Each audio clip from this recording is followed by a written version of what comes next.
Ok. Chazak. Donc, on est dans la troisième partie sur les événements à la venue du Mashiach.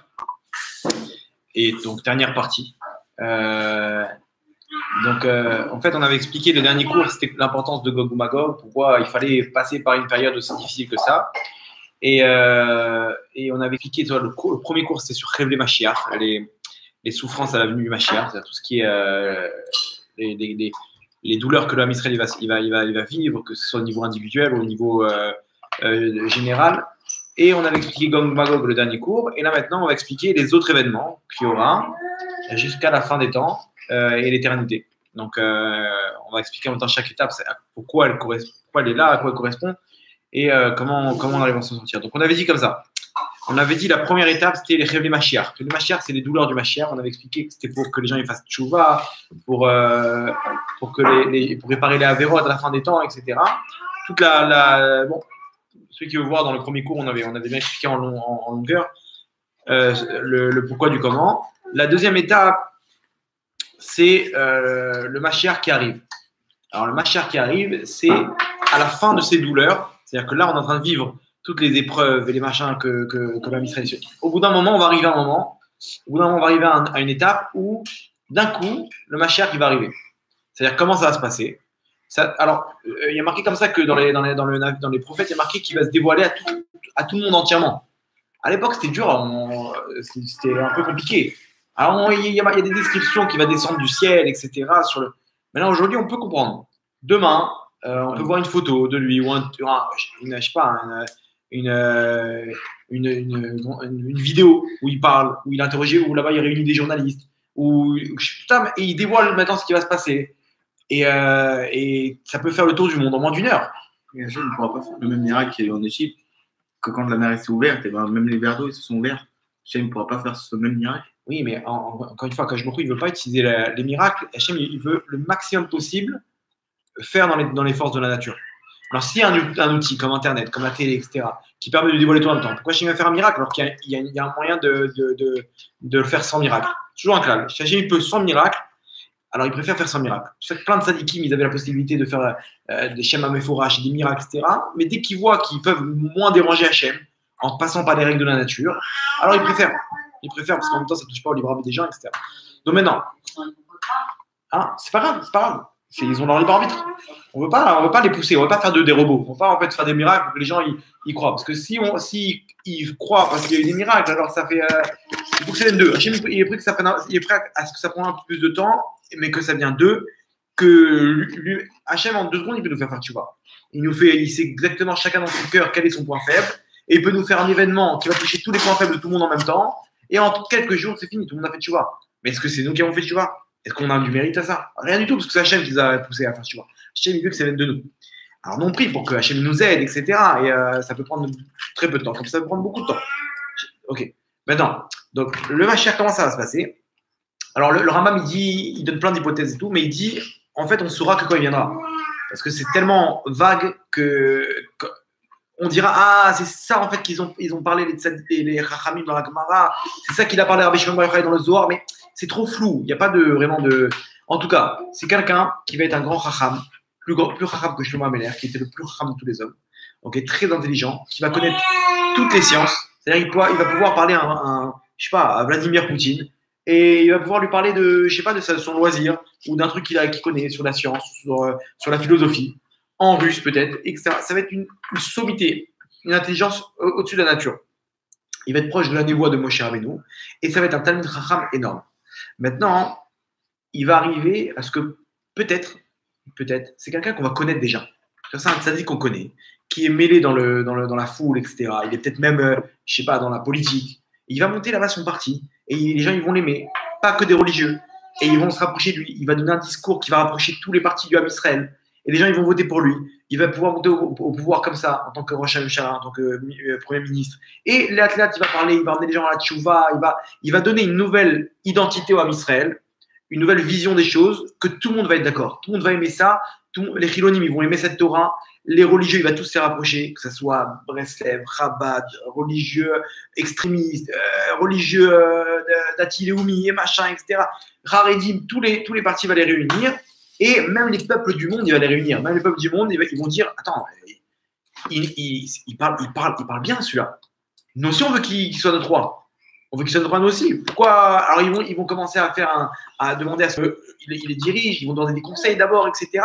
Et à la fin, à la fin, il va dire, voilà, on est passé à une nouvelle ère, et Akadosh Baruch Hu, il m'a demandé de me dévoiler, etc. Et ça veut dire, il y aura peut-être quelque chose comme ça qui va se préparer, qu'on sait un peu que peut-être qu'il a déjà commencé le travail. Quoi. C'est ce que peut-être on ne sera pas choqué, on va dire, ah, ok, c'est lui.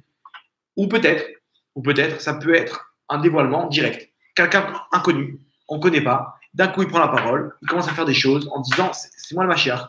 Ah, il y avait un Mashiach qui était faux. Shabtai ça Comment c'est vrai ou pas? Et l'acrobate aussi. C'était un faux Mashiach. C'est quoi que Alors non, le Rambam il ramène plein de. Le Rambam il ramène plein de détails. Il doit donner des simanim, etc. Et les Chachamim, ils vont donner leur tampon. Il y a des pages, enfin, il y a des marottes où il n'y a pas de réponse. Il n'y a que le Mashiach qui donne des réponses, c'est ça? Ouais, exactement. Et comme ça, il est venu voir le Rav Steinman. Il est venu voir, il a dit Rav, je suis le Mashiach. Il y a plein qui se prennent pour le Mashiach, malheureusement. Et il y en a, il est venu voir, il dit Rav, voilà, je me présente. J'ai décidé de me dévoiler, je suis le Mashiach. Alors le Rav lui dit ok, amène-moi la Gemara Baba Metzia. Là-bas, dans la page de la même tête, il y a un endroit où on n'a pas la réponse. Ça s'appelle Teko. Teko, c'est-à-dire c'est au moment du Mashiach, lui-même, il vient de donner la réponse. C'est un truc, un safek, un doute qu'on n'arrive pas à trancher. Il dit, alors vas-y, c'est quoi donne-nous la réponse. Comment on tranche maintenant? Ah, le mec, il était un peu gêné. Il dit, non, attendez, moi j'ai des choses beaucoup plus importantes, on verra ça après. Pour l'instant, c'est pas mon domaine encore. Il dit, comment ça, c'est bon? Il a marqué comme un chien, il doit nous trancher les trucs. Si tu sais pas faire ça, déjà, t'es pas. Bon, il s'est fait recaler, quoi, directement. Et bon, malheureusement, il y a beaucoup comme ça, ils se prennent pour le Mashiach. Non, le mec, des fois, l'ego d'une personne, elle peut pousser une personne à se dire je suis peut-être l'élu. Bon. Et donc, après, il entend 2-3 cours. Il comprend que c'est des signes qui rentrent dedans. Non, c'est peut-être pas ça. Il y a un signe, par exemple, c'est qu'il doit descendre de la tribu de Yehuda. Non, le mec, après, il entend que dans les tribus, aujourd'hui, il reste que 2 tribus. 2 tribus et demie. C'est la tribu de Yehuda et Lévi et un peu Binyamin. Maintenant, Binyamin, c'est plutôt les Ashkénazes. Okay, donc, il se dit, attends, moi, je ne suis pas Cohen. Donc, je suis de la tribu de Yehuda. Donc, voilà, j'ai dit un signe. Donc, le mec, il a 2-3 signes et il voit qu'il est spécial, il voit qu'il a eu 2-3 choses qui sont importantes dans sa vie, etc. Il se dit, ça y est, c'est moi. Je suis sûr que va bientôt venir me parler. Ça c'est quoi? C'est un syndrome syndrome du Mashiach, ça s'appelle. C'est un truc que beaucoup de personnes, ils ont cru qu'ils étaient l'élus, mais pas parce qu'ils étaient. Non, la Gemara nous dit, il doit être un Talmid Chacham énorme. C'est un grand Chacham. En Torah, en tout, d'être un tzaddik dans tous ses midotes. Ce mec, il voit qu'il s'énerve, quoi que ce soit. Il est loin du compte encore, il a encore du travail. Donc voilà, bon, bref, en tout, en plus, il y a plein d'autres éléments qui donnent donner sur le. Mais on dit que le Mashiach, ça doit être un Baal Tshuva. Qu'est-ce que c'est? Ça veut dire quoi? Ça veut dire que c'est très rare aujourd'hui un homme qui arrive à se contrôler. Et ben, qui est un peu avec le Baal Tshuva. Parce qu'on a dit qu'il devait être parfait dans ses midotes. Baal Tshuva, il peut arriver à la perfection de ses midotes. Oui, mais il a fait Tshuva, il arrive au plus haut niveau. C'est au bout de longtemps. Hein? C'est au bout de longtemps. Et non, Rabbi Akiva, il est arrivé. Il n'est pas arrivé à la fin de sa vie. Et ben, ça faisait 40 ans. 40 ans et 40 ans. Il est rentré dans la Torah. Il est devenu, à 80 ans, il a commencé à enseigner à tout l'Israël. Donc, c'est possible. C'est possible. Il y a eu combien de Baal Tshuva vous connaissez? Qui mieux qu'Avraham Avinu? Avraham Avinu, c'est pas que c'est un Baal Tshuva, c'est que c'était le fils du parrain de la mafia, de la Vodazara, de Terah. Et pourtant, il était Ben Nida, sa neshama, elle était plein de force du mal, pendant qu'il y avait de la Touma autour de lui. Pourtant, il arrivait au plus haut niveau dans la Gdusha. Donc ça veut rien dire. C'est pas question c'est pas une question de technique. Techniquement, on peut y arriver. Ok, ça c'est la deuxième étape. La deuxième étape, c'est donc le Mashiach qui arrive, qui prépare l'âme Israël, qui rapproche tout le monde, etc. Troisième étape, donc il peut être là, il peut diriger déjà, etc., mais pas forcément qu'il se dévoile. En tout cas, il relève qu'il est déjà arrivé. Il se peut qu'il est déjà arrivé, peut-être pas, peut-être oui, machin, etc. Qu'il se dévoile avant la troisième étape, qui est Gog ou Magog, qu'on a expliqué dans le dernier cours, c'est pas sûr. Il peut se dévoiler. Il y a une marque locale en fait. Est-ce qu'il va se dévoiler avant Gog ou Magog, ou pendant ou après? Donc maintenant, il sera peut-être là pendant toute la période. La troisième étape, donc. C'est le Mashiach qui va tuer tous les. méchant. D'accord. Mais est-ce qu'on va savoir que c'est lui Mashiach? Peut-être qu'il y aura un là-bas qui va être très fort, qui va diriger tout le monde, ça va être un tzaddik. Il va être là-bas un général de guerre, etc. Mais on ne sait pas que c'est lui. Et à la fin de la guerre, il y a un avis va dire voilà, c'était lui. Ah, d'accord. Donc, tu vois, c'est pas obligé que. C'est pas contradictoire ce que tu as dit. Maintenant, troisième étape, donc on répète. Première étape, révéler Mashiach. Deuxième étape, le Mashiach qui vient. Qui se dévoile, qui ne se dévoile pas, on verra. Il y a aussi quel Mashiach? Il y a deux Mashiach, Mashiach ben Yosef, Mashiach ben David. On ne sait pas encore, c'est pour ça que le midi on saura quand ça viendra. Mais en tout cas, le Mashiach il se dévoile. Et troisième étape, Gog ou Magog. Gog ou Magog, on a expliqué le dernier cours, pourquoi, comment, etc. Juste là, on va rajouter un petit truc, un petit détail. Comment se sortir de Gog ou Magog? On ne va pas expliquer quels sont comment s'appelle les sgoulottes pour se protéger de Gog ou Magog. La Gemara ramène plein de sgoulottes. Je en ramène deux. Je ramène deux sgoulottes qui sont les principales sgoulottes. La première, la Gemara dans Shabbat, Koufoutet, elle ramène comme ça. Celui qui fait 3 soudotes à Shabbat, il est sauvé de Gog ou Magog. Souda, la première souda du soir, du midi, et souda shlichit.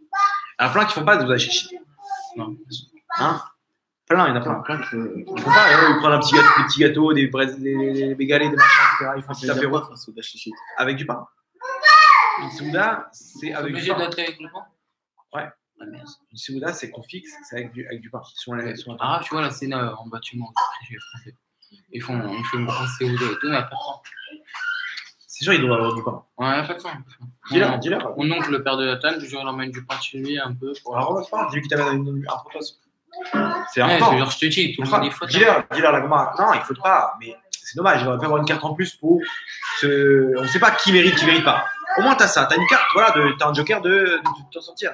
Donc, ça, c'est la Séboula. C'est la Gemara dans Shabbat, Koufoutet. La Gemara dans Sanhedrin.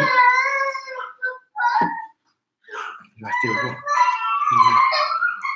La Gemara dans Sanhedrin, Tzadik Red, elle ramène comme ça. Ils ont posé les élèves de Rabbi Eliezer Agadol, ils lui ont posé qu'est-ce qu'on va faire quand on aura le Gog Magog? Comment on va s'en sortir? Qu'est-ce qu'il leur a répondu leur Rav? Un homme qui veut sortir de Gog Magog, il y a Sok Batora ou Begmiut Chassid. Il étudiera la Torah ou il fera du Chesed. Donc, Il a attaqué toujours. Hein? Il a attaqué avec. Voilà, Chesed, ça peut être quoi? Chesed, ça peut être même Stam d'aider une personne en. Je sais pas, il a besoin de parler. C'est du Chesed. Pas, les gens croient que c'est de l'argent. Daka, machin, wow, les religieux ils veulent que la tzedaka et que de l'argent. Mais non, on parle pas de ça. On parle que quoi? Qu'il y a des gens, par exemple, Stam, ils ont des habits qui s'en servent pas. Ils donnent ça à un gmar. Un gmar, c'est les initiales de Gmilut Rasadim. Okay. Là-bas, il y a des gens qui n'ont pas les moyens d'acheter des habits. Donc, ils ont des habits qui sont, des fois, des habits tout neufs qu'ils n'ont pas portés. Ils ont mis 2 fois, ouais, je sais pas, j'aime pas trop, ils ont laissé de côté. Donne tes habits à un gmar. Je crois qu'il y en a une bête ici. Des Français. Donne tes habits là-bas. Maintenant, il y a des gens, ils ont rien. Ils gagnent 3 000 par mois. L'autre, il fait des trucs, machin. Ils vont là-bas. Ils peuvent acheter des habits pour 2-3 shekels. Ils achètent ça, histoire de payer un peu les frais qu'il y a là-bas dans l'entretien du truc et tout. Et là-bas, tu as des femmes qui sont bénévoles, qui classent les habits, qui les lavent s'il faut, qui les repassent s'il faut, etc.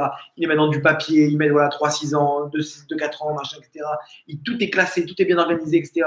La personne, elle prend rendez-vous, elle va sur place et elle choisit ce qu'elle a besoin. D'où ils viennent. Qu'est-ce que ton fils, il a quel âge? 3 ans. Alors attends, tu veux quoi? Des chaussures? Et hop, elle remet 3 paires de chaussures. Ah, celle-là, elle est bien. Et ils refont leurs habits avec des trucs qui sont en bon état. On parle pas de trucs, ils sont à la panine. On parle de trucs. Une personne qui fait ça, c'est des bénévoles. Mais ceux-là, ils sont sûrs d'être protégés à Gog Magog. Maintenant, ils n'ont pas donné d'argent. Pas d'argent. Et alors, c'est quoi Gog Magog? Parce qu'on dit que c'est la guerre. Rabbi Nachman dit que c'était avec les téléphones, tout ça. Donc, c'est dire quoi? C'est avec les armes? C'est quoi? C'est les téléphones? Gog Magog, moi, je comprends pas. La Gemara dit c'est une milchama. C'est une guerre. De quoi? C'est une guerre. Alors, attention. C'est comme on a expliqué le dernier cours, okay, que le but, c'était de faire peur, okay, pour qu'il y en a qui fassent tchouva. C'est un début. On a dit que c'était pour venger ceux qui ont fait du mal à Israël. Ils vont revenir en Gilgoul et ils vont là-bas, Hachem, il va se venger de tout ce qu'ils ont fait de mal au Israël. Gog ou Magog, ça a le but de quoi aussi? Que Hachem, il va montrer sa grandeur. C'est-à-dire là-bas, quand on va sortir de Gog ou Magog, il n'y aura plus une personne au monde qui ne va pas admettre qu'Hachem c'est le roi. Tout le monde va voir comment Hachem. On a dit que ce qu'il y aura en Égypte, ce sera zéro à côté de ça. Maintenant, troisième chose aussi, donc c'est pour comment dire, annoncer aux gens que ça y est, il n'y a plus de maintenant, ils vont plus discuter. Oui, le Kotel, c'est à nous et machin, et les territoires. La guerre elle va montrer c'est qui le patron, que Israël, c'est eux qui ont été choisis, et plus personne n'a parlé. Ils vont venir les Arabes, ils vont dire top, on fait ce que vous voulez. La guerre, elle remet tout en ordre. Et pour faire tchouva aux gens, il y en a qui ne seront pas encore dedans. Ils vont faire tchouva, ils vont tellement avoir peur, qu'ils vont sortir des livres de Tehillim, ils vont sortir des kippotes, ils vont commencer à faire le schéma Israël, ils vont aller voir des religieux, ils vont dire je t'en supplie, qu'est-ce qu'on fait pour. On a peur, comment on s'en sort? Et ils vont, voilà, maintenant, tu es d'accord avec moi que. Quel scénario, point d'interrogation, qui va causer tout ça? Non, il n'y a qu'une guerre qui peut faire ça. Demain, quand tu vas voir des milliards d'Arabes se diriger vers Jérusalem, effectivement, là, on est dans le scénario dans lequel on est poussé. Mais les téléphones, ça peut être une des armes du Yitzhara pour nous. Et il a dit, Rabbi Nachman, que c'est les téléphones de Gog ou Magog. Comment ça, c'est les téléphones? Genre, c'est du Gog ou Magog, ça va être contre eux, genre les téléphones, c'est marche à vote, c'est tous ces trucs-là. Alors voilà, maintenant, il faut dire que dans la guerre, il doit y avoir une grosse partie où ça peut être une guerre entre des guerres de mots. Ça peut être maintenant, pas obligé une guerre nucléaire. Ça peut être une guerre où les gens ils vont se lever contre le Mashiach, et il y aura des débats, ils vont se lever contre la Torah, contre Hachem, contre tous ces trucs-là. Donc, effectivement, là, on peut rentrer à ce moment-là le téléphone, ils vont peut-être parler sur le fait que, je ne sais pas dans quel niveau, quoi, je sais pas il faudrait que je vois ce qu'il a dit, comment il a expliqué, comment tu as compris que c'est le téléphone qui parlait dedans. Peut-être que, tu vois, il faut voir exactement de quoi il est. On ne peut pas parler sur des trucs qu'on n'a pas sous les yeux. Peut-être. Tu vois, là, les Israéliens, ils sont accro au portable, on va dire. Ils vont peut-être tester ça sur le portable pour la Torah, et après, ils vont être choqués, genre. Ils vont dire, ah, c'est vrai, c'est vous et tout. Ouais, peut-être. Mais ici, il faut que ça rentre dans les critères que la Gemara nous ramène. Ici, ça peut être, à mon avis, ça peut être une étape, ça, de lutter contre les forces du mal, dont des choses que les gens, ils vont pas. Peut-être des téléphones, je sais pas, les gens, ils pensent que ça peut être ça peut être ça. Mais en tout cas, nous, on a la Gemara, ce qu'elle nous dit. Et le meilleur scénario qui correspond à tout ça, on est d'accord, c'est une guerre. Une guerre, elle correspond à tous ces critères-là. Les gens, ils auront peur, ils seront trucs, machin, etc. Donc, on appelle Milchemet Gog Magog. Maintenant, comment ça va se passer? Ça peut être que dalle. Ça peut être des débats, des machins, etc. Des menaces de guerre nucléaire, etc. Tout le monde fait tchouva. On y marre. Si on atteint tout ça gentiment, pas besoin de finir en Troisième Guerre mondiale. Ça veut dire qu'on doit prier qu'il y ait la guerre? Hein? On doit prier qu'il y a le Mashiach, quoi. On arrive à. Parce que cette guerre-là, elle peut durer 7 minutes, comme elle peut durer quelques années. Donc, ça dépend de comment on fait tchouva. On doit prier pour que l'âme Israël fasse tchouva. Voilà, c'est sûr. Plus on fait tchouva, plus ça se passera bien. Plus on est des gentils garçons, mieux ça sera. Non, plus il y en a qui vont truc, plus il faudra les amener ceux-là. Et Hachem, il sera obligé de encore ramener des trucs. Maintenant, comment on se sauve de ça? On a dit donc, comment ça s'appelle? 3 Seudot Beshabbat. J'en ai plein de Seudot. Je vous ramène que les 2 principales. Et la Sod Betorah ou Gmilut Hasadim. Gmilut Hasadim, tout le monde peut avoir de la Gmilut. Tout le monde peut avoir quelque chose. C'est-à-dire une personne doit se poser qu'est-ce que moi je fais comme Chesed? Est-ce que je fais du Chesed? Est-ce que j'aide? Est-ce que j'ai un truc? Stam, le mec, par exemple, Stam, il a un vélo qui s'en sert pas. Il envoie, il dit voilà, celui qui a besoin, j'ai un vélo, celui qui a pu lui rendre service, qui peut l'emprunter. Ça me sert à quoi? Moi, c'est chez moi, il est en train de rouiller. Quelqu'un il a besoin, bah au rabat. Quelqu'un il a besoin d'une voiture, hein? Oui, si le mec il veut le vendre, mais Stam, il trouve une idée. Qu'est-ce qu'il peut faire? On a chacun des choses qu'on n'utilise plus. Et arabe, si c'est un gosse, genre, il dit ah ouais, moi au lieu de m'acheter un vélo, je vais prendre lui alors. Si je veux tracer, genre. S'il n'a pas besoin, il n'a pas besoin. Si quelqu'un dit ça à chaque fois. Non, mais il y aura toujours même des zakat. Les zakat, je sais pas le mec s'il ne s'est pas acheté une bouteille de vodka derrière. Si c'est des téléphones, hein? Tu peux les donner aussi? Les téléphones? Téléphone, non. Non, parce qu'il peut faire d'abord avec ça. C'est pas vraiment. Oui, mais avec chaque chose, c'est même avec des habits. Une femme avec des jupes, elle peut aussi faire des habits. On parle de le robe des gens. Tu ne peux pas d'abord avec des habits. On parle de. Non, si c'est une mini-jupe, c'est sûr que tu ne peux pas faire un gomard de mini-jupe. Au cas où il y a une fille qui a une mini-jupe. On ne parle pas de ça. On parle des habits classiques, quoi. Maintenant, un téléphone. Tu donnes à un mec, il n'a pas de téléphone. Il peut partir en cacahuète. En 2 clics aujourd'hui, il peut se retrouver à des choses que faire d'Avérote qu'à l'époque, il fallait des années avant d'y arriver. Donc, les Rami ne sont pas trop chauds pour les téléphones. Donc, il faudrait voir à qui on donne ce téléphone. Mais bon, vends-le ou claque-le. Bref, en tout cas, Gmilut Hasadim, Torah. Torah, on en a parlé. Okay. La Torah, elle protège. On a expliqué le dernier cours, celui qui veut voir sur qu'apporte la Torah à un homme, que la Torah, elle protège. On dit chaque mot de Torah. Ça fait tenir le monde. Donc, ça nous aide à notre entourage. Nous, ça nous protège. Torah Magna ou Matzlah, la Gemara dans Makot a dit, la Torah elle protège et elle sauve. C'est comme ça. Et j'ai entendu le Rav Yitzhak Yosef, il a raconté sur son père, donc le Rav Ovadia Yosef.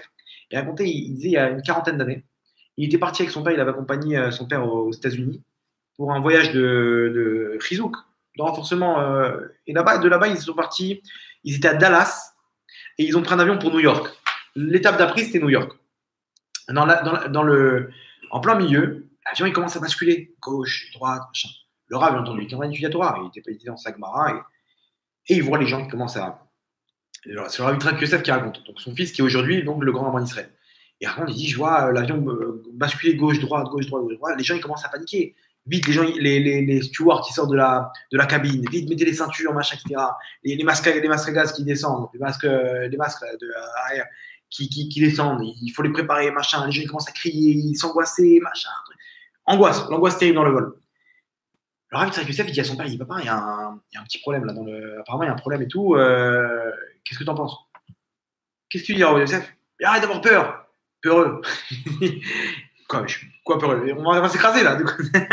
C'est pas peureux. Peureux, c'est s'il y a un doute. Mais là, apparemment, il y a un problème. Tu vois là au visage des gens qu'on va s'écraser.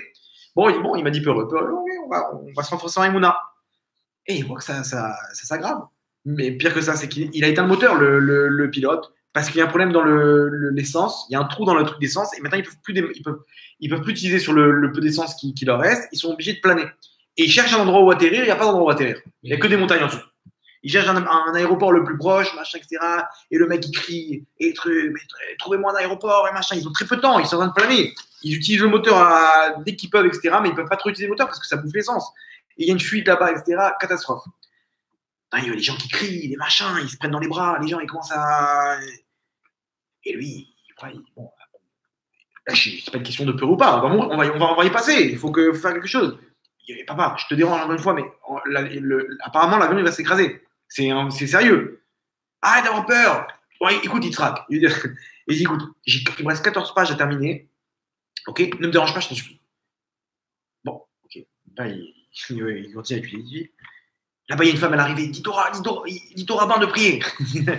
Alors, il a dit, bon, vous inquiétez pas, il est dedans. Et il voyait le Rav comme ça en train avec la Gemara et tout. Pour eux, c'est la seule solution. Tout le monde est désespéré, on va tous mourir, etc. Qu'est-ce qu'on a à faire? Ben voilà, il y a le grand rabbin qui est en train de prier. Il est en train d'étudier la Torah. Et Ils sont en train de voyager où? De Dallas à New York. Avion interne, quoi. Maintenant, là-bas, finalement, ils arrivent à trouver un aéroport. In extremis, ils arrivent à atterrir en catastrophe. Il y avait la fumée partout, la mousse là-bas pour éteindre le feu, les trucs, machin. Bah, au Hachem, tout le monde était calme, tout le monde s'est calmé, bah, au Hachem, etc. Et le pilote, il sort, il dit personne ne sort, sauf le grand rabbin. C'est lui qui l'a sauvé, c'est lui qui sort en premier. D'abord. Le rabbin il dit papa, on peut sortir. Bon, il ferme sa Gemara, il se lève, tout le monde commence à applaudir. C'est lui qui t'a sauvé. Ils sont sortis de l'avion là? Non. Lui, Birla, il était même pas dans les trucs. Il était même pas dans lui, pour lui, un grand homme, quand est-ce qu'on le juge, quand est-ce qu'on voit sa grandeur dans les moments comme ça, les moments difficiles. Et pour lui, on meurt, on vit. Je suis en train d'étudier. Qu'est-ce que ça va faire maintenant je vais prendre mon fils dans les bras, je vais commencer à pleurer, à monter sur la chaise. Hachem, il veut qu'on parte. On part. Mazé Béchané maintenant. Pourquoi tout le monde s'angoisse? Si on passe les tzadikim, ils sont comme ça. Genre, pour eux, Hachem a décidé maintenant qu'on s'écrase. Capara pour l'homme Israël, qu'est-ce que. Alors, on va perdre du temps. J'ai encore 14 pages à terminer. Pour lui, c'est normal. Il n'y a pas d'angoisse. Il finit, il voit tout le monde. Dadaï, que c'est sa Torah. Elle a fait quelque chose. Quand il étudie, il protège tout l'avion. Ici, il y a peut-être une xéra, un décret, etc. Lui, il n'est pas du tout dans ce truc-là. Mais le Rav Yitzhak Yosef, il disait, je suis sûr que c'est cette Torah qui nous a sauvés. La Torah nous a protégés. Et les gens, ils ont senti à l'intérieur d'eux. Quand ils ont applaudi, quand ils le voyaient, quand le pilote lui-même, il a dit, c'est lui qui sort en premier. C'est lui qui t'a sauvé. Les gens, ils sentaient au fond d'eux, dans leur esprit comme ça, dans leur mazal, ils sentaient que c'est lui qui les a sauvés. Genre, ils ressentaient une reconnaissance à l'intérieur d'eux-mêmes. Même lui, pour lui, il a fini sa Gemara, il a fini ses 14 pages. On arrive à New York, c'est bon. Ok, ils ont pris un autre avion là-bas parce qu'ils ils sont partis. Non, pour lui, le Rav Yosef, c'est. Et les autres, ils ont mis 3 ans avant de se remettre. Lui, il a repris un avion derrière, tranquille. Donc, ça, c'est la Torah. La Torah, elle protège. Chacun, il faut qu'il soit accroché à la Torah. Il a un petit cours par semaine. Chacun, second truc, un petit cours sur Internet, sur Torah Box, YouTube, machin. Il peut pas. Il a un petit don comme ça, une yeshiva ou un avraire. pour étudier, ou il est relié. Il est relié. Comment ça s'appelle? C'est comme un arbre. Etz Chaim, il est relié à la branche. C'est bon, il est tranquille. Il est tranquille, il a ce truc-là. Même si tu dis pas, il est proche des rabbinim. Il a son rab, il a besoin, il sait à qui poser des questions, etc. Même ça, il est relié. Il étudie pas un truc, mais au moins il a son rab qui représente la Torah. Donc il attrape la Torah, il attrape son rab, il lui dit droite, il va à droite, il lui dit gauche, il va à gauche.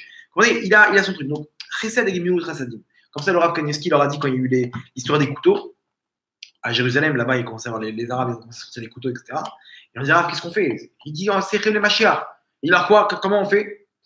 Il dit, Torah Gemilut Chassadim. Chacun, il faut qu'il ait derrière un peu de Torah, ou de la Gemilut, ou du Chesed. Il a ça, c'est bon, il est tranquille.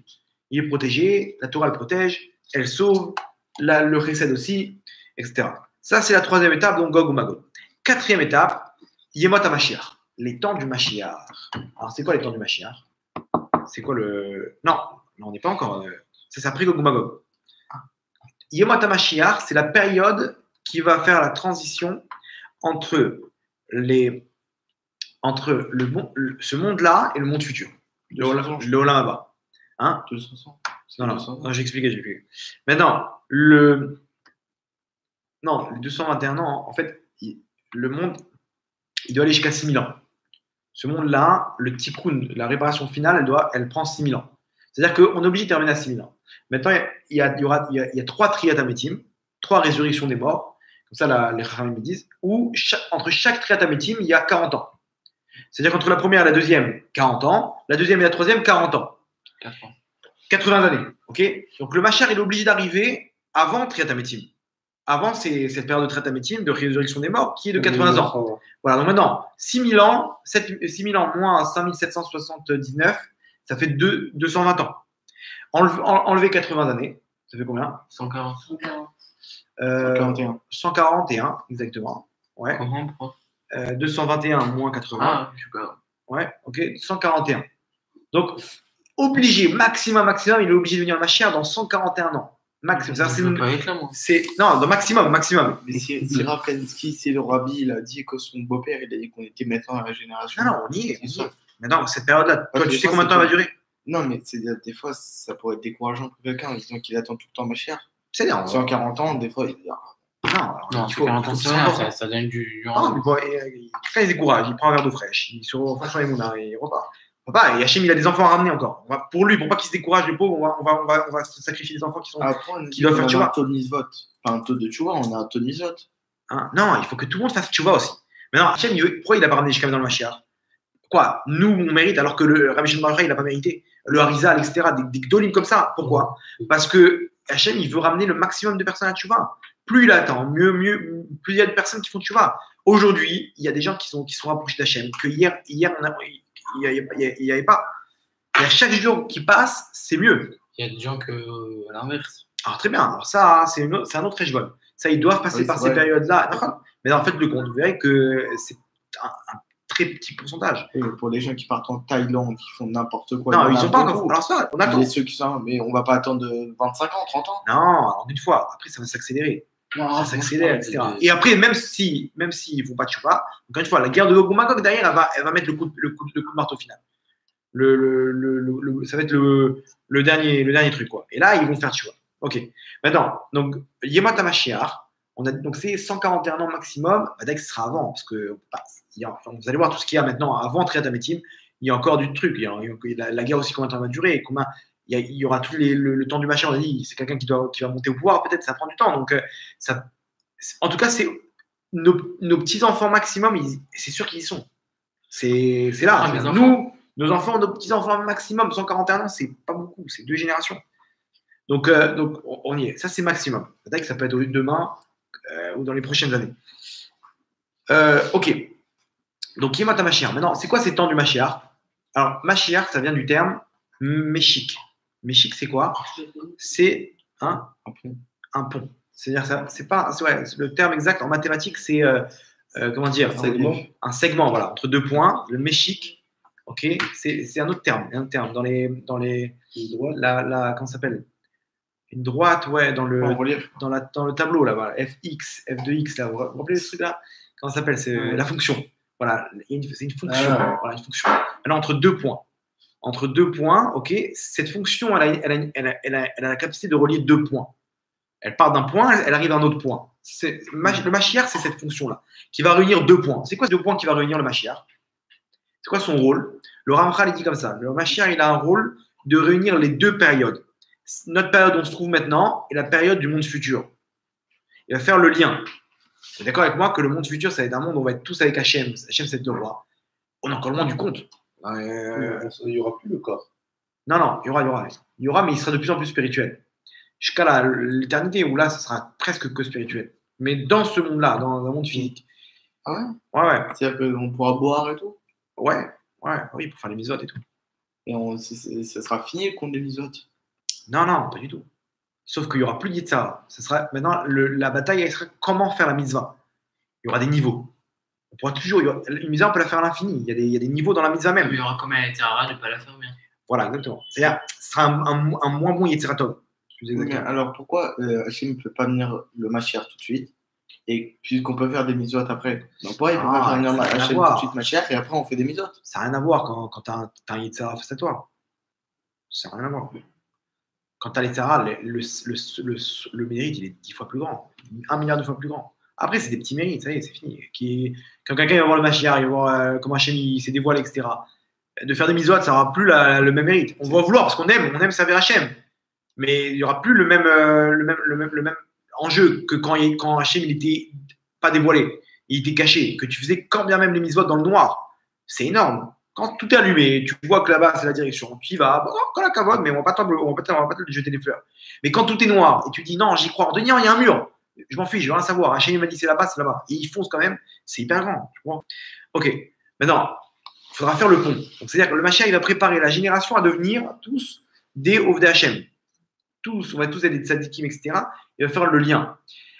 Il va faire le lien aussi entre chacune des personnes du Ham Israël. C'est-à-dire quoi? Aujourd'hui, il y a plusieurs groupes. Il y a les religieux comme ça, les religieux comme ci, les Chabad, et les Datiloumi, et les machins, et les Chassidim, et les Breslev, et les Chilonim, il y a 1 milliard de trucs. Donc, qui a raison? Tout le monde. Tout le monde. C'est chacun un type de Neshama différent. Ok. Et lui, maintenant, sa Neshama, il a besoin pour se rapprocher d'Hachem de telle et telle chose. Lui, il a besoin d'autre chose. Non, ne me dis pas que ce que j'utilise moi, c'est faux. Parce que toi, ça ne te parle pas. Vous comprenez? Le Mashiach, il va réussir à réunir tout le monde en même temps. Il va donner une ligne de conduite où tout le monde va être d'accord. Alors, vous comprenez que chacun, maintenant, lui, pour se rapprocher d'Hachem, il a besoin d'étudier la Torah. Il sent que c'est ça. Lui, il a besoin de faire de l'Hidbou des doutes, de parler avec Hachem. Lui, il a besoin de faire la Tfila. Lui, il a besoin de faire du Zikouï Rabim, de rapprocher les gens, comme les Chabad, ils font, etc. Lui, il a besoin de Eretz Israël. Lui, c'est ça le Mashiach. Le Mashiach, c'est Eretz Israël. Le Chiloni, lui, il a besoin du côté matériel. Maintenant, lui, dans la matérialité, quand il essaie d'être honnête, quand il essaie de ne pas voler, il n'est pas là, mais il n'est pas dans son Shabbat, etc. Mais lui, il est dans son travail. Mais il essaie d'être droit, il essaie de. C'est des preuves. Aussi, il se rapproche, il voit Hachem de cette façon-là. Chassidim, ils sont là avec leur Admour. Ils vont là-bas, ils font une Séouda, ils chantent des chansons, etc. Ils passent une nuit entière là-bas. Le vendredi soir, le Shabbat, ils font un tiche. Je sais pas déjà vu ce que c'est beau à voir. Il y a leur Admour comme ça, ils mangent là-bas, ils chantent avec lui et ils restent là-bas toute une nuit, toute une soirée à chanter avec lui pendant 2-3 heures. Il y a un mec qui va dire attends, mais qu'est-ce qu'ils font les mecs? Ils vont nous saouler là.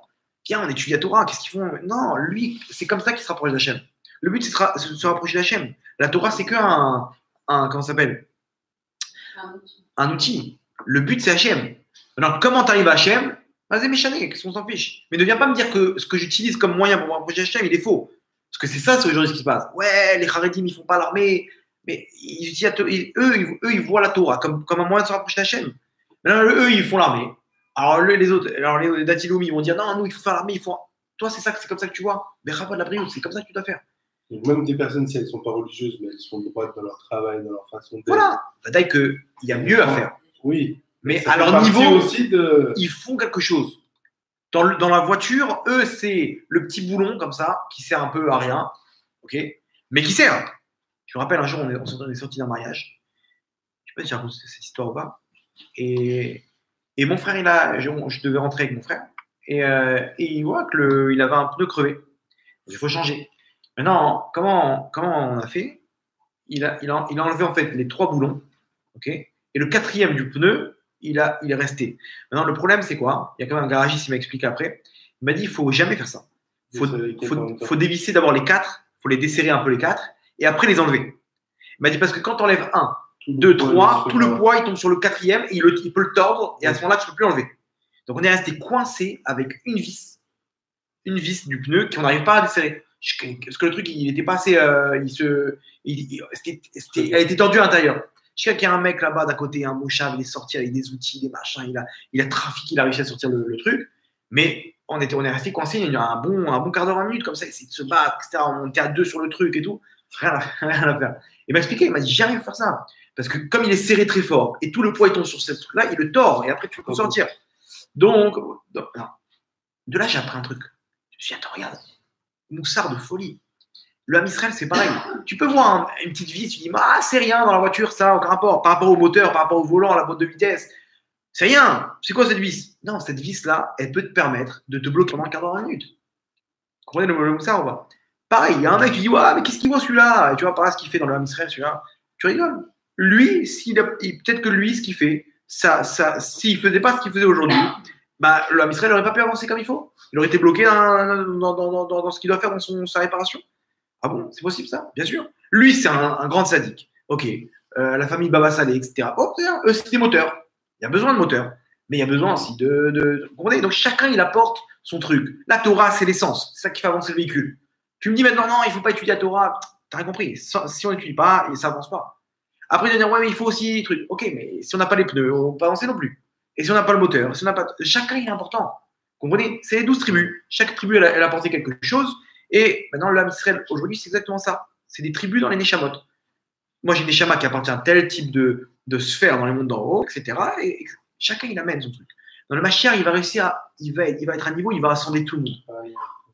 Voilà. Donc, Mashiach, on a dit, c'est Meshik. Meshik, c'est le lien entre, entre 2 points. Donc, entre, là, maintenant, tous les points du Ham Israël. Chacun. Et tout le monde va le voir comme lui, le leader. Parce que demain, il y a quelqu'un qui va monter. Imaginez-vous, c'est un Haredi. Et là, ils vont dire, attends, mais on ne veut pas, c'est notre Admour qui monte, qui dirige. L'autre, ils vont dire quoi? Non, attends, il faut qu'il soit parti à Ouman. Sinon, c'est pas. L'autre, il va dire quoi? Non, c'est le Rabbi. Non, mais là, tant que le Rabbi ne vient pas, on ne peut pas. Et l'autre, il va dire quoi? Vous comprenez? Chacun, il va me dire, attends, tu nous fais quoi là? Il faut que ce soit quelqu'un qui va réunir tout le monde. Et il aura un discours qui va parler à tout le monde. Hachem, il va lui mettre dans sa tête déjà le technique, le plan de trucs. Chacun, il va lui parler à son niveau. Et il va lui dire exactement la chose qu'il faut pour le rapprocher. Même le Hiloni le plus éloigné. Ok, donc ça c'est aussi, il fait un lien entre Hachem et son peuple.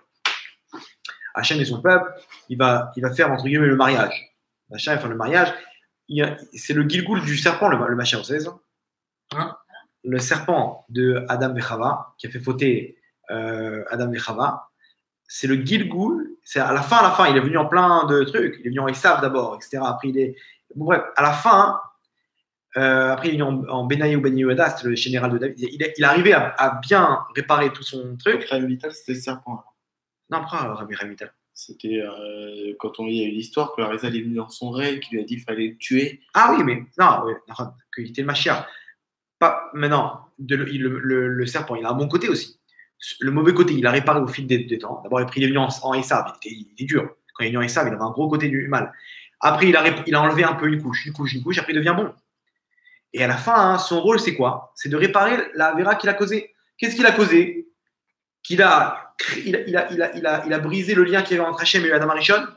Maintenant, il doit réparer comment? En reliant le Ham Israël qui est Adam Arishon, chacune des Jama, à Hachem. Il va faire le lien entre le Ham Israël et Hachem. Mais bon, il aura déjà enlevé tout le mauvais côté mais c'était une grande Neshama. Ok, continuons. Alors maintenant, donc voilà, donc maintenant, pour arriver au temps le temps du Mashiach, ce qui va nous amener au temps au Lamaba. Au Lamaba, c'est quoi? Au Lamaba, c'est pas Gan Eden. Les gens, ils font l'erreur de croire que c'est Gan Eden. Le Gan Eden, c'est le parking des Neshamot en attendant la résurrection des morts. Le Olam Haba, c'est-à-dire que c'est le salaire des Neshamot, le Gan Eden. C'est comme le lobby dans le Beth Non, c'est quand même mieux que ça. Entre l'Israël et c'est-à-dire. Alors voilà, j'explique. Dans ceux qui sont morts, ils sont d'un endroit, ceux qui méritent, au Gan Eden. Okay, là-bas, c'est le salaire de la Neshama. Leur corps, il reste dans la terre, et leur Neshama, le monte dans le Gan Eden. Alors, à la résurrection des morts, Hachem, il va réveiller leur corps, il va remettre leur Neshama dedans, et il va donner le salaire du corps et de la Neshama. Parce que c'est pas juste que le corps aussi, il a fait des misotes. Donc lui aussi. C'est dans ce monde-là, l'Olam Haba. Dans ce monde-là, où Hachem, il va se dévoiler, et il y aura plus de guerre, il y aura plus rien du tout, etc. Et on va profiter du salaire de toutes les misotes qu'on a fait à l'éternité. C'est-à-dire qu'à l'éternité, on va être sur ce monde alors. Voilà. Mais c'est nul. Non, alors il va se spiritualiser le monde. C'est-à-dire quoi, comment spiritualiser? Alors, on tu sais que ça, tu peux le rendre spirituel. Mais tu vas voir comment dans chaque vers, tu vas voir comment tu arrives à un niveau, tu vas voir comment chaque chose de ce monde-là, elle est reliée à des trucs, des mondes d'en haut. Et tu vas pouvoir le voir en temps réel. Donc tu vas voir comment tout le monde, il est merveilleusement relié à chaque chose de la Torah. Comment il y a marqué comme ça qu'on va voir, par exemple, dans le Gan Eden, des formes bizarres. C'est un exemple. On pourra peut-être voir un chat avec des ailes là-bas. Oh. Tu veux dire quoi, non, c'est un cheveu avec des ailes. Ouais. Mais non, attends, j'invente un truc. Pourquoi? Tu veux me dire, et quoi? La racine là-bas, c'est dans les mondes d'en haut, elle est comme ça. Maintenant, quand on arrive dans le monde ici, ok, entre-temps, il y a des choses qui se sont mêlées et ça fait un chat sans ailes. Ok? C'est comme des tampons. Le premier tampon, il est clair. Le deuxième tampon, un peu moins. Quand tu arrives à la fin, il n'est pas très clair, le tampon. Il n'y a plus beaucoup d'encre. Ok? Le monde d'en haut, le Olam Hatzilut, il est très clair, ce qui se passe. Donc, plus on descend, moins c'est clair. Ok? C'est-à-dire quoi? C'est-à-dire ce qu'on voit ici, c'est peut-être pas forcément ce qu'on voit en haut. Vous comprenez ce que je veux dire? La racine spirituelle de la chose, elle est peut-être pas forcément comme on la voit matériellement ici. La preuve, c'est quoi? C'est que dans le trône céleste, il y a 4 éléments. Il y a 4 pieds. Ok, il y a un visage d'homme, un visage de veau, de taureau, plus exactement, un aigle et un lion. Quel rapport un aigle et un lion, qui ne sont pas des animaux cachers, ils font sur le trône céleste? Ken? C'est 4 chefs. C'est-à-dire le lion, c'est le roi de la jungle. L'homme, c'est le roi des hommes. Le taureau, je crois, c'est le roi des bœufs, des vaches, enfin, tout le truc comme ça. Et l'aigle, c'est le roi de tout ce qui vole. Ok, bien fait. Bonne explication. C'est là pourquoi il n'y a pas une baleine. Ah, voilà. Maintenant, pourquoi Hachem, pourquoi Hachem, quand il a créé l'idée que c'est le lion qui allait être le roi des animaux, de la jungle, pourquoi il a fait en sorte que ce soit un animal cachère? De base, dans la création. Moi, je suis le metteur en scène. Je ne vais pas faire un roi des animaux qui n'est pas cachère.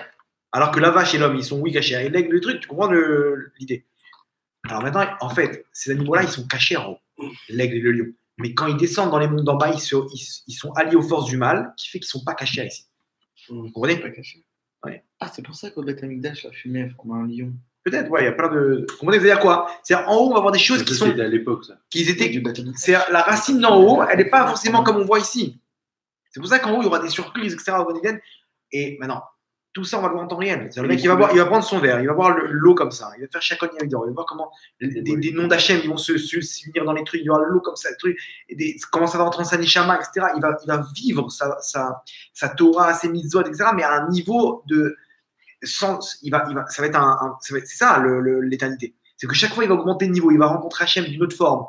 Et il va avoir un plaisir différent, parce que maintenant, il va rencontrer encore une nouvelle facette d'Hachem. Donc, il va voir comment c'est encore de la folie, encore plus qu'avant. L'égoïme aussi. Les goïms non, pas tous les goïms, ceux qui sont mais ils vont pas voir comme nous. Ils n'ont pas la chance de voir comme nous ce que nous on va voir. Et donc après, on va se lasser de ce niveau-là. On va découvrir un autre niveau d'Hachem, etc. Donc ça va être tout le temps la folie. C'est comme un jeu vidéo où il y a tout le temps des nouveaux niveaux, etc. Mais dans des choses qui sont des trucs qu'on va voir la beauté de la Torah, de chaque mitzvot, etc. Ça va être quelque chose d'incroyable. C'est-à-dire qu'on va voir, plus on voit comment c'est parfait, plus on va comprendre comment l'artiste il est grand. Et c'est à chaque fois on va rencontrer Hachem d'une autre facette. Et comme Hachem il est infini, donc les facettes elles sont infinies, donc tout le temps ça va être un kiff qui va être éternel. Et ça va pas être un kiff d'une villa avec des piscines, etc. On parle plus de ça. Le mec, il y a un jeune, il m'a dit, mais quoi, il y aura plus de kiff, hein. Il y aura plus de piscine. Si j'ai envie de faire un petit kiff dans une piscine, je pourrais pas. Je lui ai dit, alors attends, je lui ai donné un exemple. Je lui ai dit, c'est comme quand t'es petit, imagine-toi un petit de 4 ans, et il me dit, papa, dis-moi, quand je serai grand, je pourrais plus jouer au Lego.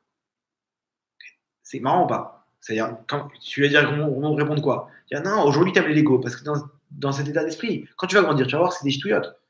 D'accord? Pareil, là, aujourd'hui, on est dans nos ch'touillottes. Donc, lui, il est avec ce qu'il voit dans les films, etc. Pour lui, c'est ça les kiffs. Mais demain, quand il va rencontrer, c'est quoi les vrais kiffs? Il va comprendre qu'il mangeait des pommes de terre, alors qu'en fait, il y avait des petits fours. Vous comprenez? Il n'y a que les pommes de terre. Il dit quoi? Je pourrais plus manger des pommes de terre quand on arrive au mariage?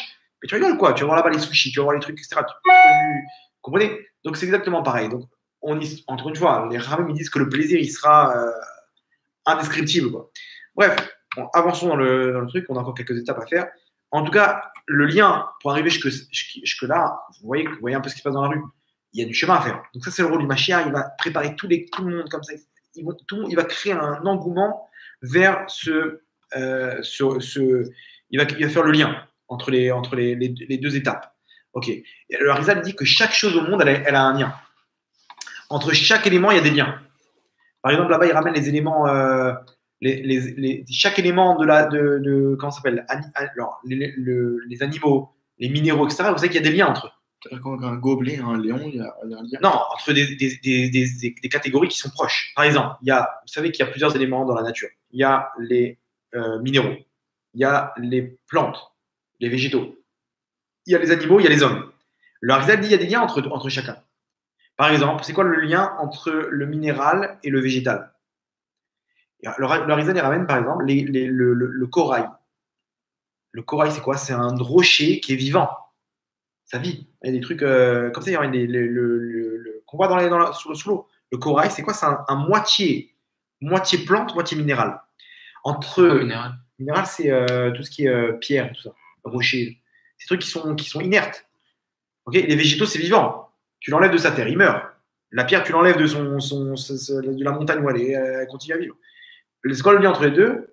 Par exemple, le corail. Le corail, c'est un élément qui est vivant et qui est en même temps inerte. Donc, qui est en même temps rocher, quoi, minéral. Entre le végétal et l'animal. Tu les as besoin d'eau? Hein? Tu as besoin d'eau? Un mélange entre les végétaux et les animaux. Ils ont besoin d'eau, sinon ils meurent. Ouais, il y a un arbre comme ça. Un pommier. Quoi, mais il n'y a pas d'animal dedans. Alors, je vous explique. Il y a un arbre en Israël. Okay, que le fruit qu'il donne, à l'intérieur, il y a un oiseau. Ouais. Mon Rav, il a vu ça. Le Rav Eliaou Ben Chavo, il nous a raconté qu'un jour, il est parti à Méron avec un tzaddik Nistar, un tzaddik caché. Il était proche de lui à ce moment-là et tout. Et en plein milieu de la route, le tzaddik, il leur a dit: arrêtez-vous ici, il y a un arbre comme ça ici. Ils sont sortis, ils ont amené, c'est une genre de mangue, ils ont ouvert, ils ont vu un oiseau à l'intérieur qui était en train de dormir, enfin, qui était pas encore. Comme un œuf, quoi. C'était comme un œuf. Qui pousse sur les arbres. Comme ça, la Gemara le ramène. Ça pousse dans les arbres. Maintenant, le Rav Benayahu Shmueli, je ne sais pas si vous connaissez, c'est un Mekoubal aujourd'hui, lui il raconte, quand il était jeune, à Tibère, à Dijon, ils sont partis avec des barbecues de la Shiva. Et là-bas, il voyait, dans un arbre, il y avait un fruit qui est tombé. Quand il est tombé, il s'est cassé. Il y a un oiseau qui est sorti de ça. Ils sont partis voir le Rav Kadouri. Il a dit: on a regardé ce qu'on a vu. Il leur a raconté l'histoire, etc. Le Rav Kadouri a dit: repartez là-bas, amenez-moi un fruit comme ça. Je veux voir de mes yeux. Ils lui ont montré, il a ouvert, il a vu l'oiseau. Il a dit: Marabou Maser Hashem. Il a vu ce que la Gemara ramène, ce que le Zohar ramène. Il y a aussi un animal qui s'appelle Adné Assadé. C'est quoi Adné Assadé? On les voit pas dans l'air, alors c'est donné. Si, tu sais pas d'où ils sont sortis maintenant. C'est drôle, tu en as plein d'oiseaux comme ça, maintenant tu sais pas que de base ils sont sortis d'un fruit. Bon, tu veux, il va voir le Rav Shmueli, hein? Le fruit se mange? Je pense, ouais. Ah, j'ai posé la question. Posez la question. Oui, c'est marrant. Il nous a dit le Rav, il a dit mon plus grand regret, c'est de pas avoir gardé ce fruit avec moi. Ils ont jeté après, ils ont jeté le truc, quoi. Mais après, pourquoi j'ai pas gardé ça? C'est un truc de fou, à montrer. Au moins, tu prends une photo, quoi. Donc, bon, à l'époque, il n'y avait pas les photos. L'oiseau, il est parvé, cachère.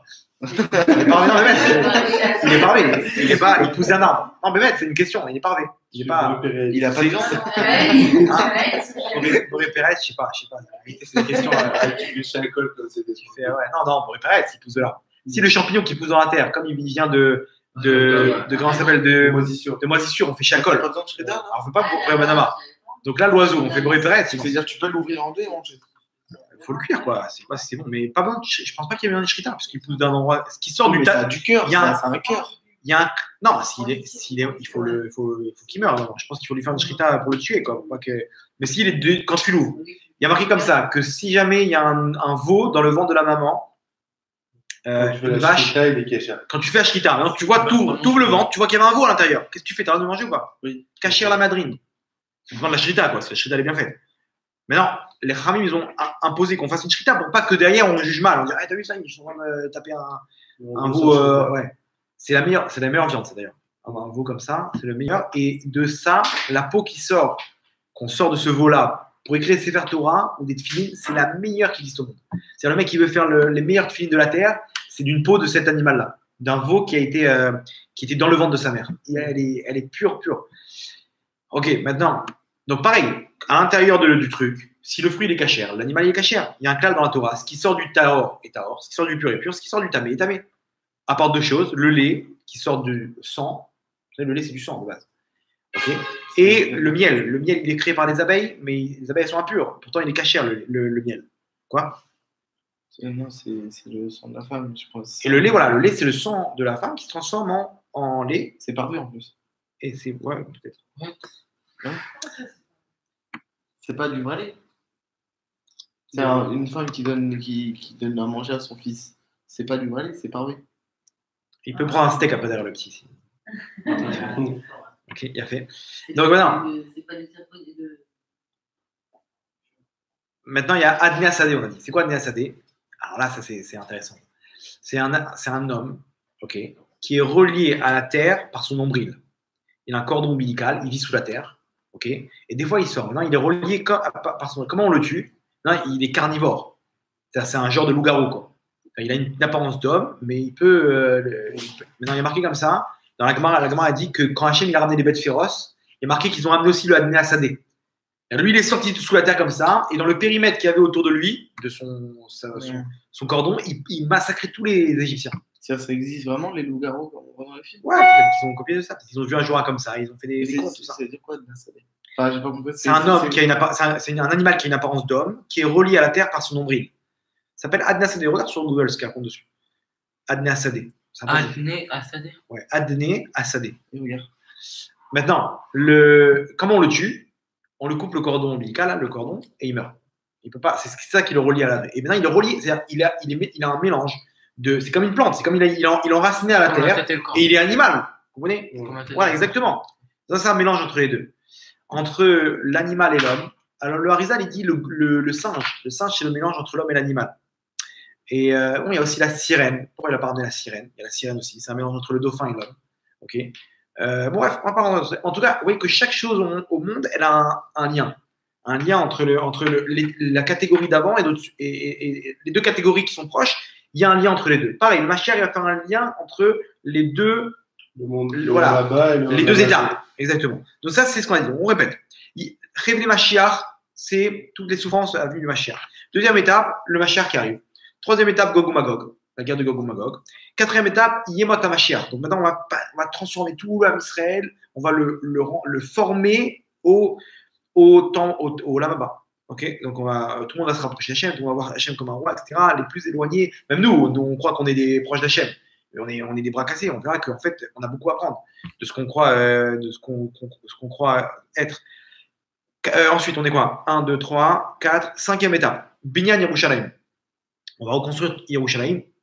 Alors, vous allez me dire, mais attends, c'est reconstruit. Non, dans le sens, on va préparer Yerushalayim au Beth Amikdash. On va reconstruire le Beth Amikdash. Marloquet, est-ce qu'il va descendre du ciel ou est-ce qu'on va le reconstruire? Marloquet, Rashi, Rambam. Ok. En fait, les deux. Les deux. C'est-à-dire, il va sortir du ciel, il va descendre du ciel, et nous, on va devoir le terminer. On va faire les finitions, en gros. Ils vont t'appeler là-bas pour arranger un peu les tuyauteries, les machins, etc. Et ça. Non, ce qui va descendre du ciel, on va voir chacun comment on l'a construit. C'est-à-dire, il y a une brique, il y aura marqué là-bas pour la tzlacha de telle personne. C'est-à-dire quoi? Cette brique-là, c'est toi qui l'as construite. Comment? Avec tes larmes, avec ta souffrance, avec tes mitzvot, avec ta Torah, avec chaque chose que tu as fait, tu as construit un truc. De ton nom, genre. Voilà, il y aura chacun, il aura une part là-bas, chacun il va savoir, regarde, moi c'est ma part. Il y en a, il va avoir un petit mur. Il y en a, il y aura un truc. Chacun selon ce qu'il a fait, il ne sait pas qu'en fait il construit là-bas. Et inversement, il y en a qui détruisent aussi des parts du truc. Bien entendu, l'amour gratuit, c'est ce qui construit. Aussi, d'accord. Plein de trucs comme ça. Et on va voir descendre les bases du Beth Amikdash, et après on va devoir terminer tout le truc. C'est pour ça qu'on va avoir une part aussi physiquement dans tout ça, où le Mashiach va dire chacun, toi tu fais ça, toi tu fais le truc, maintenant il va tout le monde va participer. Maintenant là-bas ils vont préparer là-bas un jour j'étais dans le bus, j'allais étudier, j'habitais à Ramoth, c'est pas loin de Jérusalem, et j'y allais au collège à Jérusalem étudier. Et là-bas il venait de finir le pont, j'avais jamais fait attention, le pont de train. Vous avez vu ça à l'entrée de Jéru. Maintenant, chaque fois on le voyait en construction, etc. Mais là, c'était après un mois, j'avais pas pris ce bus-là. Je prenais un autre bus, là, j'étais passé par ce bus-là, qui fait un plus long détour. Et ils avaient terminé comme ça, le raccord. Et là-bas, il y a une vieille femme comme ça, très mignonne comme ça. Elle disait, oh, regardez le pont. Tout le monde voyait comme ça comment c'était terminé, quoi. C'était la première fois qu'on voyait le raccordement, quoi. Et elle disait, regardez comment Hachem, il prépare Yerushalayim, l'avenue du Mashiach. Bientôt, tout le monde va arriver de tous les coins d'Eretz Israël. Il faut qu'il y ait comment ce qu'elle voit. Elle voit que tout ce qu'ils ont fait, ce tramway-là, ce train, c'est pour amener le maximum de personnes. Dans ce train-là, il va continuer jusqu'au Kotel, vous savez ça. La suite, c'est quand il arrive en bas, il y a une station, c'est la Tachanat Merkazit. Et la station d'après, ou quelques stations après, c'est la vieille ville, le Kotel. C'est-à-dire que le mec, il peut être à Tel Aviv, en 35 minutes, il est au Kotel. Imaginez-vous, le mec, après là-bas, ils vont faire des marchés où tu vas acheter ton korban, tout ce truc-là, c'est bien Yerushalayim. Ah, ouais. Quelle question. Tu vois tous les gens là qui font l'Afghanote à Jérusalem et tout. Pourquoi ils appelaient des Haredim, ça? Non, on parle pas de ceux-là. C'est quoi? Qu'est-ce qu'ils font? Il y a des extrémistes partout. Il y a des mecs qui sont pour eux, c'est pas le. Tu écris dans YouTube, tu vois peut-être 100 000 mecs. Malheureusement, ouais. De quoi? Pourquoi? C'est les Afghans de quoi? Là, ceux qui brûlent le drapeau d'Israël, les trucs-là. Ça, c'est des gens qu'eux, ils croient pas que d'être dirigés par des gens qui connaissent rien à la Torah. Pour eux, c'est le Mashiach qui va les diriger. Donc, quand ils entendent parler de l'État d'Israël, ils sont contre. Bon, on peut, je sais pas. Pour eux, tout ce qui représente ces gens-là qui connaissent pas la Torah et qui sont Chiloni et qui dirigent dans le Ham Israël, alors ils sont contre. Même si ça représente de brûler le drapeau, ils montrent leur intérêt par ça. Je sais combien de gens ils D'accord. C'est moi je t'avais ça arrive Hachem. Les gens après ils font des associations, ils font des amalgames, ils disent voilà leurs religieux, ils brûlent, ils sont contre l'État d'Israël, etc. Alors que c'est faux, c'est pas leur kavana. Mais non, les gens ils savent pas que c'est pas leur intention. Et donc ils font des amalgames et après ils disent ouais vous les religieux et vous les Badaï qu'ils ont pu sur internet l'arabe, je te l'ai montré. Non, je sais de quoi tu parles. Je très bien tout et quand on les voit là-bas en Iran. Eux, pour eux, c'est genre, faut nous débarrasser de ces fous qui dirigent c'est Chiloni qui dirige l'Am Israël. Le Ravi Al-Cohen, il a fait un cours sur ça, il a dit, tu sais, ceux-là, on ne peut pas les appeler Haredim, c'est pas un Haredi. Haredi, c'est quoi? Haredi, la traduction, c'est quelqu'un qui est Hared Lidvar Hashem, qui a la crainte de la parole d'Hachem. Maintenant, ça veut dire quoi? C'est-à-dire que lui, tout ce que le Shulchan Aruch dit, il le prend à la lettre. Il n'y a pas de machin. Il a une crainte de tout ce qu'Hachem, de la volonté d'Hachem. Donc lui, il devient limite, il fait limite toutes les mitzvot. Il est à fond dans le truc. Maintenant, voilà que quelqu'un qui envoie des pierres à des policiers ou qui fait du Chilul Hachem derrière, etc. C'est pas parce qu'il a un chapeau, une barbe que c'est un Haredi. Haredi, c'est selon le Shulchan Aruch. Si maintenant il fait du mal à son prochain, même s'il a une barbe et un chapeau, il rentre pas dans le cadre de Haredi, puisqu'il y a des halachot derrière qui ne respectent pas. Donc vous comprenez que ces gens-là, ils sont Haredi en apparence, mais dans leur Neshama, ils sont loin du compte. Haredi, c'est quelqu'un qui respecte la Torah et Mitzvot. S'il n'a pas respecté la Torah et Mitzvot, c'est pas parce qu'il a une barbe que c'est un Haredi. Haredi, ça peut être même quelqu'un qui n'a pas de barbe et qui n'a pas de chapeau, mais que lui, il a crainte de la parole d'Hachem. Ceux qui ont généralement, celui qui est arrivé à se laisser pousser une barbe, c'est qu'il pense qu'il est arrivé au truc. Donc on les appelle les Haredim, mais moi j'en connais beaucoup qui sont loin du compte. Donc voilà, donc c'est le stamp pour remettre. Mais voilà on ne sait pas qui a quoi dans le cœur, etc. L'habit ne fait pas le moine comme on dit. Haredi, on sait ce que c'est. Le mec il réalise le Shulchan Aruch. Voilà que il est Haredi. Qui c'est qui réalise le Shulchan Aruch aujourd'hui? Si le mec il fait du mal à son prochain, donc il a encore du chemin à faire. Même si on le nomme comme que eux, les Chilonim, ils le voient comme un Haredi, parce qu'ils s'imaginent qu'avec sa barbe, il est normal que. Ok, ça c'est Binyan Yerushalayim, c'est la 5e étape. 6e étape, Kibbutz Galouyot, le rassemblement des Juifs de Galout. C'est-à-dire ceux qui sont en France, aux États-Unis, etc., ils n'ont pas le srout de voir ce qu'on voit nous maintenant, de construire le Beth Amikdash, de participer à cette période du Mashiach, avec Gog ou Magog, etc. Il y aura, même si le mec il est en France, Gog ou Magog, il y aura aussi en France. À mon avis, le scénario, ça va être avec les Arabes, je pense. Parce que quelqu'un qui va être dans la guerre de Gog ou Magog à l'étranger, ok, quel est le seul ennemi qui peut toucher tous les Juifs dans le monde? C'est un ennemi qui est éparpillé dans tout le monde, comme les Arabes, qu'ils font du mal partout là où ils sont, en France, aux États-Unis, des attentats et les machins. Etc. Donc ça peut être une guerre de l'islam qui se lève et qui décide de tous les. Et l'islam, on dit que c'est toutes les nations qui vont se lever contre Israël. Maintenant, l'islam, les musulmans, ils sont en chacune des nations. C'est-à-dire qu'il peut y avoir un arabe qui est français, un arabe qui est américain, un arabe qui est marocain, un arabe qui est allemand. Mais non, finalement, toutes les nations, elles vont se lever, mais avec un drapeau qui est l'islam. Vous comprenez le truc? Et ils peuvent se lever à Paris, là-bas, contre les Juifs, aussi à Berlin, ou à Londres, ou à Jérusalem. Vous savez qu'à Jérusalem, C'est vrai. hein, ou... C'est vrai. Exactement. Donc maintenant, ça c'est Kibbutz Galot. Après, à la fin, tout va se terminer, etc. Même ceux qui sont en France, Hachem, il va les sauver, il va leur faire des miracles, etc. Et après tout ça, ils vont venir en Israël. Les derniers, ils vont venir. C'est pour ça qu'il y a beaucoup de rabbiniques qui crient, qui disent montez avant, c'est dommage. Surtout que à Jérusalem, ce sera l'endroit le plus sûr. Après, il y aura le reste d'Israël, après le reste du monde. L'endroit le plus sûr, ce sera Jérusalem et Israël. Là, c'est le moins sûr. Hein? Là, c'est le moins sûr. Ou quoi, Ashdod? Non, je dirais. C'est le plus sûr, ça va être le plus sûr. Même Moi, j'ai été cette semaine non, à Jérusalem. ouais. J'ai vu tous les Arabes et les petits comment ils sont. Je me dis que s'il y en a chacun un qui sort avec un couteau, on est fini. Ah, tout ce qui est en bas, je te jure, c'est. Je dis que je suis parti au Vegas en famille, au Tikes Zacharie. On est rentré dans les phares, on regardait bizarre. Tous ces riffs. Ouais, bon, Hachem, vous inquiétez pas, c'est qu'une impression. En tout cas, on finit juste parce qu'il y a encore quelques étapes. La 2, 4, 6, 7e étape, Eliyahu Hanavi qui vient. Alors, Eliyahu Hanavi va venir avant pour nommer le Mashiach, okay, mais après, son rôle, c'est qu'il va avoir un rôle à ce moment-là de préparer tout l'âme Israël au Yom Adin Agadol. L'Ifne Boyavo, Yom Agadol, ok. C'est quoi ça? Ça va être le dernier jugement pour savoir qui va mériter Triat Hametim. Chaud ça.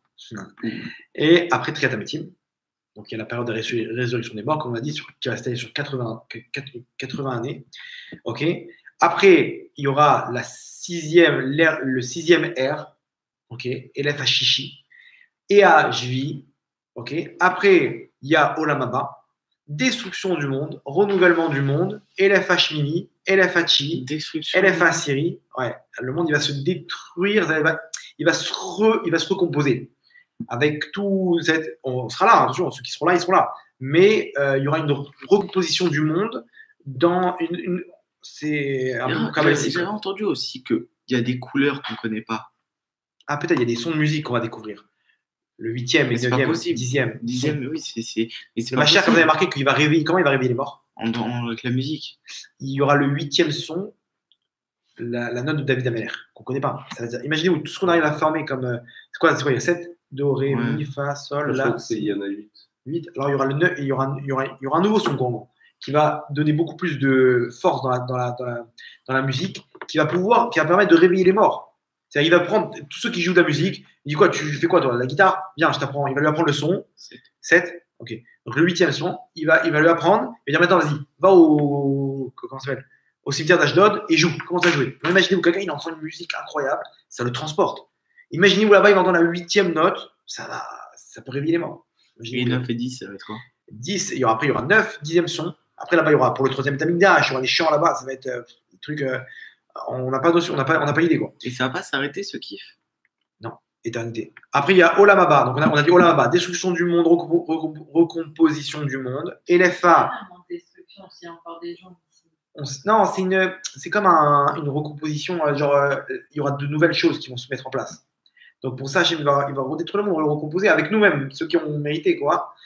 Et c'est un peu compliqué, c'est un peu profond comme truc et tout, c'est plus kabbalistique quoi. C'est peut-être au niveau des Nishamot, au niveau des recompositions de comment les Nishamot elles sont dans le comment ça s'appelle, le Tzroa Chaim. Le Tzroa Chaim, c'est on dit comme ça quand une personne elle mérite que sa Neshama elle soit gravée dans le Tzroa Chaim. C'est quoi Tzroa Chaim? C'est Hachem.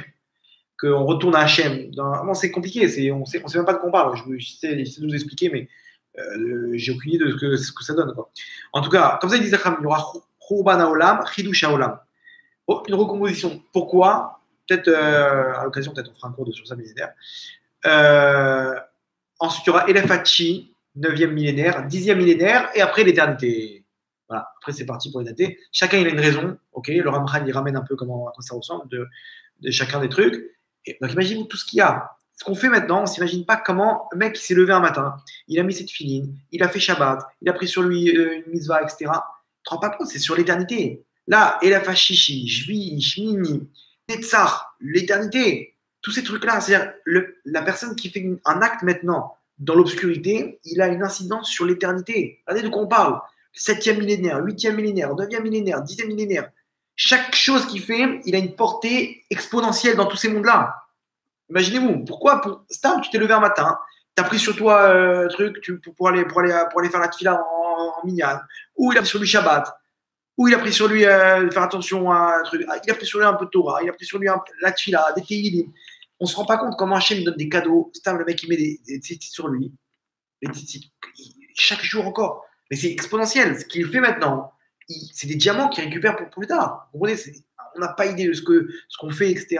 Et après 120 ans, quand on va comprendre tout ça, là, d'un coup, on va voir USB comme ça, Hachem va nous mettre tous les données d'un coup, on va se rendre compte comment, avec quelques shkalim, on aurait pu faire des mitzvot qui t'amènent à l'éternité. Quelques shkalim, comme ça, le gars de Vina, avant de mourir, il a pris ses petites sites, il a commencé à pleurer, il mettait sur ses yeux comme ça, il pleurait. C'est à millions de dire, qu'est-ce qui se passe? Pourquoi vous pleurez comme ça? Il a dit, regardez, je quitte un monde où on achète l'éternité avec quelques shkalim, avec ces sites-là qui m'ont coûté 15 shekels, 20 shekels, 30 shekels, et je peux arriver à l'éternité. Je quitte un monde où tout est facile. Akadosh Baruch Hu, il te donne, vas-y, serre-toi mon fils. T'as une caverne de diamants, d'or et d'argent, etc. Prends ce que tu veux. Et nous, on est là comme ça. L'exemple connu, il est quelqu'un qui a rendu service au roi. Le roi lui dit, je te donne 3 heures, tu rentres dans les coffres forts, dans les coffres forts de la royauté, et tu choisis ce que tu veux pendant 3 heures. Tout. Ramène des camions, des machins, tu remplis pendant 3 heures. Il a fait un truc, il a sauvé la vie au fils du roi, etc.